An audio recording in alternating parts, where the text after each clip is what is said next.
What is going on, everybody? It's Jets Central coming back with, so I guess you could call it breaking New York Jets news. So it's looking like the Jets have claimed former kicker of the Minnesota Vikings, Kaare Vedvik, right? Now, I gotta be honest with you, I don't really know too much about Vedvik's NFL career as far as statistics go and whatnot. But as far as his collegiate career, he was with the Marshall Thundering Herd. I remember him because he came over and he wasn't American, right? I think he was Norwegian, I believe. And he came over, and immediately this guy had an extremely strong leg.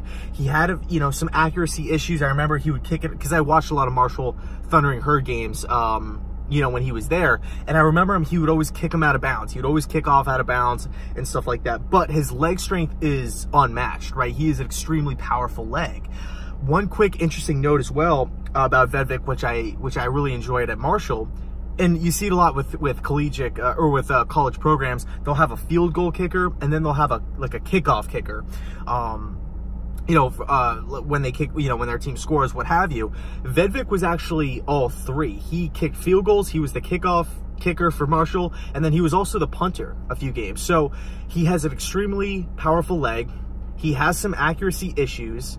He did well early in his preseason career, but then he got traded to the Minnesota Vikings because he was with Baltimore, and obviously Baltimore doesn't need a kicker because they have Justin Tucker. And he got traded to the Minnesota Vikings, and he didn't really do too well in the preseason, and the Vikings ended up cutting him. And the Vikings gave up a 5th-round pick for him. So the Jets claimed him.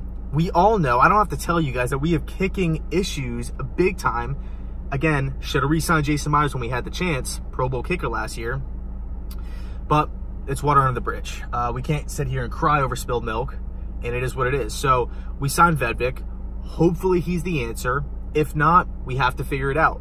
But going back to what I was saying before, what we are getting in Vedvik, a very powerful leg, inaccurate at times, but he's still young, and hopefully he can continue to mature and grow and understand, not understanding the system, but I guess just understand the professional game, or being able to handle NFL crowds and whatnot, so, or professional crowds, I should say. So I'll leave it there. Let me know your thoughts, and as always, thanks so much for watching, and go Jets.